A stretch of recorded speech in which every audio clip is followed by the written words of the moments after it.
আসা যাওয়া বিরাট ফজিলতে, এক পা উঠাচ্ছেন একটা সম্মান বাড়ছে, এক পা ফেলছেন একটা গুনাহ ক্ষমা হয়ে যাচ্ছে। আর কি হয় জানেন, আপনার মসজিদে আসা যাওয়ার যে পায়ের ছাপগুলো আমাদের পড়ে, সেটা জুতায় পরে থাকে না, খালি পায়ে থাকে, প্রত্যেকটা ছাপ আল্লাহ তাআলার কাছে লেখা থাকে। শুনেন, রাসূল করিম সাল্লাল্লাহু আলাইহি সাল্লামের যে বর্তমান মদিনা, এটা এখন অনেক দূর, প্রায় 30 কিলোমিটার বাই 30 কিলোমিটার। কিন্তু যখন রাসূল করিম সাল্লাল্লাহু আলাইহি সাল্লাম মদিনায় ছিলেন, তখন সেটা এত বড় ছিল না। তবে মদিনার লাস্ট প্রান্তে যারা থাকতো, তারা রাসূল সাল্লাল্লাহু আলাইহি সাল্লামের মসজিদ থেকে প্রায় তারপর 5-7 কিলোমিটার দূরে হতো। এরকম কিছু বসতি ছিল যেটাকে বলা হয় বানু সালামার বসতি। সেই বানু সালামার বসতিরা ওই 5-7 কিলোমিটার এত গরম, এত প্রখর রৌদ্রে রাসূল করিম সাল্লাল্লাহু আলাইহি সাল্লামের কাছে 5 টাইম উপস্থিত হয়ে জামাতের সাথে নামাজ আদায় করে। আল্লাহ, ধারণা করতে পারেন এটা মুর্শিদাবাদের গরম না যে 44-45 ডিগ্রি পড়েছে তাই সব মুখ চিপাচিপি করছে। সৌদি আরবে এখনো 58 থেকে 59 ডিগ্রি 60 ডিগ্রি পর্যন্ত চলে আসে।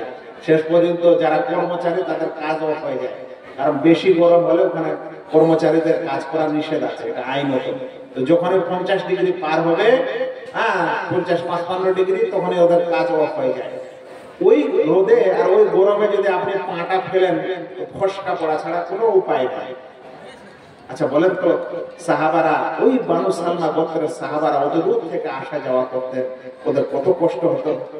এই কষ্ট দেখে সাহাবায়ে কেরামরা তাদেরকে পরামর্শ দিলেন যে রাসূল সাল্লাল্লাহু আলাইহি ওয়াসাল্লামের মসজিদের পাশে কিছু জায়গা খালি আছে, বসত বাড়ি নাই, তো আপনারা এখানে এসে একটু বসত বাড়ি বানিয়ে নেন। এই কথা আমাদের রাসূল সাল্লাল্লাহু আলাইহি ওয়াসাল্লাম শুনতেন যে অমুক সাহাবাদেরকে এই পরামর্শ দেওয়া হয়েছে এখানে আসার জন্য। আল্লাহ রাসূল সাল্লাল্লাহু আলাইহি ওয়াসাল্লাম তাদেরকে ডেকে বলছেন, বালাগানি আনকুম কাযা ওয়া কাযা, তোমাদের ব্যাপারে এরকম এরকম শুনছি আমি, সত্য কি তোমরা ওখান থেকে এখানে চলে আসতে যাচ্ছ? তো বলছে, হ্যাঁ আল্লাহ রাসূল চলে আসতে চাচ্ছি, আসা যাওয়া কষ্ট হচ্ছে, তো যদি কাছেই থাকি আপনার কাছে তাহলে এটা সহজ হবে।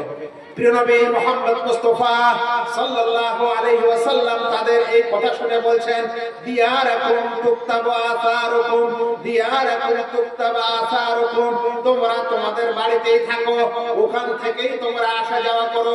তুকতাবু আসারুকুম, তোমাদের আসা যাওয়ার এই ছাপ, তোমাদের আসা যাওয়ার এই পায়ের ছাপ আল্লাহ তাআলা লিখে রাখবেন। তোমরা দূর থেকেই আসা যাওয়া করো, তোমাদের পায়ের ছাপ আল্লাহ রাব্বুল আলামিন লিখে রাখবেন। হ্যাঁ ভাই, মসজিদে যেতে কষ্ট হয়, আর আপনার বাড়ির পাশ দিয়ে মসজিদের রাস্তা, আপনি মোটরসাইকেলটা নিয়ে চলে গেলেন, আপনার চোখে ও মোড়ে আপনার এই মোটরসাইকেলের চাকা ঘোরার ছাপ আল্লাহর কাছে লেখা থাকবে। আপনার যখন আযান হচ্ছে তখন আপনি বেনামাজি, আপনি তখন মসজিদের পাশ দিয়েই চলে যাচ্ছেন, আপনার কোন পায়ের ছাপ লেখা হবে ভাই?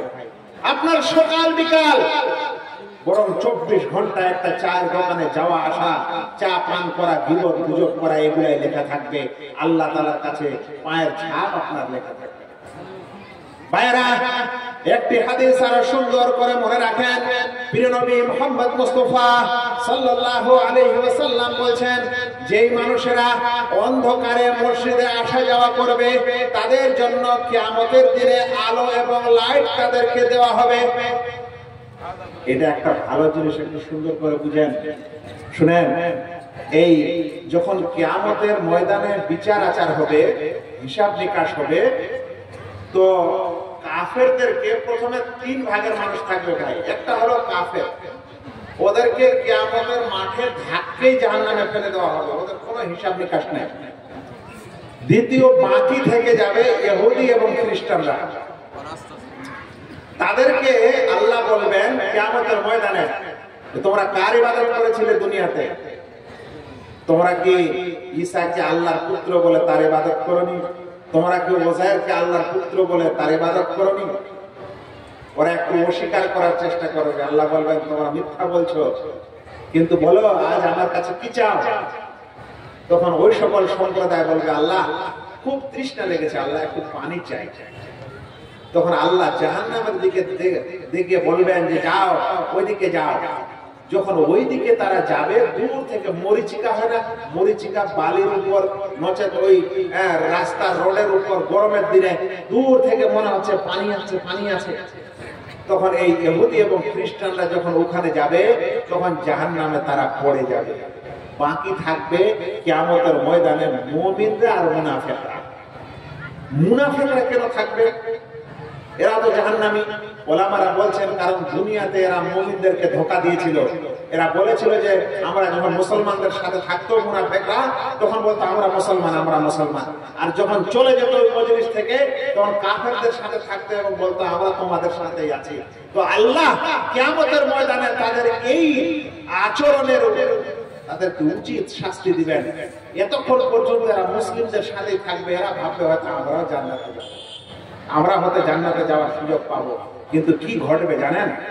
ঠিক এখন এই সব কিছু পড়ে যাওয়ার পর এই মুমিনদেরকে যখন বলা হবে যে তোমরা পুলসিরাত পার হও, দেখেন পুলসিরাতে কিন্তু কোনো কাফের মুশরিক উঠবে না। কাফের মুশরিকদেরকে পুলসিরাতে উঠানো হবে না।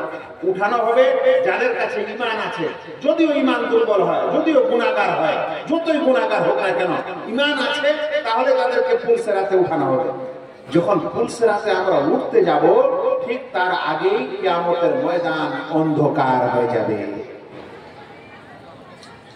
এখন যদি আপনাদের এই লাইটগুলো সব চলে যায়, বাড়ি যেতে পারবেন? এখানে তো বড় হয়েছে 20, 30, 40, 50 বছর, যেতে পারবেন? কত জায়গায় যে হুড়া আর গুটা খাবেন, আর কোন জায়গায় যে পড়বেন। অথচ এটা জমিন, এটা কোনো ব্রিজ না, এটা কোনো পুল না। এটাতে আপনি বড় হয়েছেন, সকাল বিকাল উঠা বসা করেছেন, কিন্তু তারপরও আপনার এরকম অবস্থা তো বাড়ি যাওয়া অসম্ভব। আচ্ছা বলেন তো, কিয়ামতের ময়দান এরপর যখন পুলসিরাত থাকবে, যে পুলসিরাতটা মানুষের আমল অনুযায়ী চিকন হবে, অন্ধকার থাকবে আর খুবই পিচ্ছিল হবে, সেই জায়গায় আপনি কিভাবে পার হবেন? ভাইরা, প্রিয় নবী মুহাম্মদ মুস্তাফা সাল্লাল্লাহু আলাইহি ওয়াসাল্লাম বলেন, বাশশিরিল মাশাইনা ইলাল মাসাজিদ বিন নূরিত তাম ইয়াউমাল কিয়ামাহ। অন্ধকারে মসজিদে গমনকারীদেরকে, অন্ধকারে মসজিদে যাতায়াতকারীদেরকে কিয়ামতের দিনে পূর্ণ আলোর সুসংবাদ দিয়ে দাও। অর্থাৎ যে মানুষেরা দুনিয়াতে অন্ধকারে মসজিদে যায়, ইশারের সময় মসজিদে যায়, ফজরের সময় মসজিদে যায়, মাগরিবের সময় মসজিদে যায়, এই মানুষদেরকে আল্লাহ রাব্বুল আলামিন কিয়ামতের ময়দানে এই আলো এবং এই অন্ধকারের সময় বিশেষ আলো দিবেন। তারপর সেই আলোর সম্পর্কে বলছেন যে নূর আত-তাম, অর্থাৎ পূর্ণ আলো, যেটা কোনো দুর্বল আলো হবে না। যেই আলো নেওয়ার পর মুমিন মানুষেরা এখন পুলসিরাতের দিকে উঠবে এবং পালাবে, ওই সময় মুনাফিকরা বলবে তাদের আর নূর ও আলো হবে না, তাদের হাতে আর কোনো আলো থাকবে না।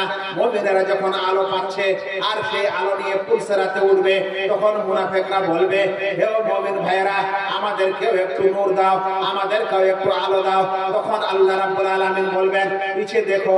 যখন তারা পিছে দেখবে, তখন তাদের এবং মুমিন মানুষের মাঝে একটা বিরাট আলো পর্দা করে দেওয়া হবে। মুমিন মানুষেরা তাদের আলো এবং লাইট নিয়ে পুলসিরাত পার হবে, এইদিকে মুনাফিকেরা তার পিছনে থেকে গিয়ে জাহান্নামে পড়ে যাবে। আচ্ছা বলেন তো, আপনি যদি আজ ফজরের নামাজ পড়তে যেতে খুব ভারী লাগে না? অন্ধকার অন্ধকার লাগে, যেতে আসতে অসুবিধা। আজকাল লাইট আছে, এশারের নামাজ অসুবিধা হয়।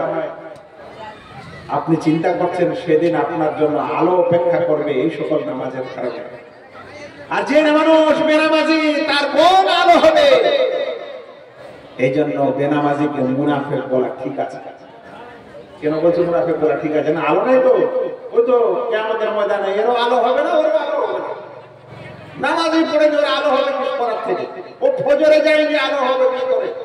ও এশারে যায়নি, আলো হবে কি করে? আল্লাহু আকবার। ভাই, আপনি যদি আজ নামাজি মানুষ হন, বলেন তো আপনার মনটা চওড়া হয় না? আপনার বুকটা প্রশস্ত হয় না? আপনার আশা জাগে না? আল্লাহু আকবার। একজন নামাজি মানুষের জন্য মসজিদে যাওয়ার কথা হচ্ছে, নামাজের আলোচনা আমি এখনো করিনি। আমি তো আপনাদের বলে দিয়েছিলাম যে 20 মিনিটের আলোচনা। বলেন তো কতখানি হয়েছে? এখন ওযু হয়েছে, আর এক ব্যক্তি শুধু এখন মসজিদে যাচ্ছে, তার জন্য এতগুলো সওয়াব হয়েছে। আপনি কতখানি সওয়াবের অধিকারী, কতখানি আপনি পেতে পারেন, কতখানি আপনি নিতে পারেন, একটু চিন্তা করেন। ভাই সকল, আপনাদেরকে আমি এই মসজিদে যাওয়া এবং মসজিদে পর্যন্ত যাওয়া যেই সওয়াবগুলি রয়েছে সেই সওয়াবগুলির অল্প অল্প কিছু বর্ণনা করার চেষ্টা করলাম। এরপরে একটি কথা না যদি বলি তাহলে আমার আলোচনা পূর্ণ হবে না। আর সেটি হচ্ছে যে যেই ওযুর কথা আমি বলছিলাম সেই ওযুটা কিভাবে করতে হবে। ভাই, এখানে মহিলাদের জন্য স্ক্রিনের ব্যবস্থা আছে তো? হ্যাঁ, তাহলে মা ও বোনেরা আপনারা ওখান থেকে ভালো করে দেখবেন। যারা ভাই এখানে আছেন তারা অবশ্যই ইনশাআল্লাহ আমাকে দেখতে পাবেন। আমি এই ওযু কিভাবে করতে হয় এটা একটু শিখিয়ে দিই। কেন বলছি, ওই যে একটু আগে বলছিলাম বড় কথা বলতে গেলে ছোট কথাগুলো শেখানো হয় না।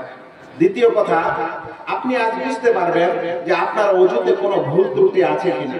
যদি ভুল ত্রুটি না থাকে তো আলহামদুলিল্লাহ, আর যদি থাকে তাহলে সেটা ঠিক করে নেন। দেখেন, রাসূল করিম সাল্লাল্লাহু আলাইহি সাল্লাম তো ওযু শিক্ষা দিয়েছেন।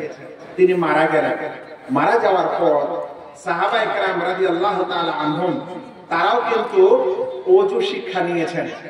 উসমান বিন আফফান রাদিয়াল্লাহু তাআলা আনহু একদা একটা ওযুর পাত্র, ওযুর এখানে পানি রাখা হয়, সেটা নিয়ে ডাক দিলেন। দেওয়ার পর তিনি ওযু করা শেখাচ্ছেন।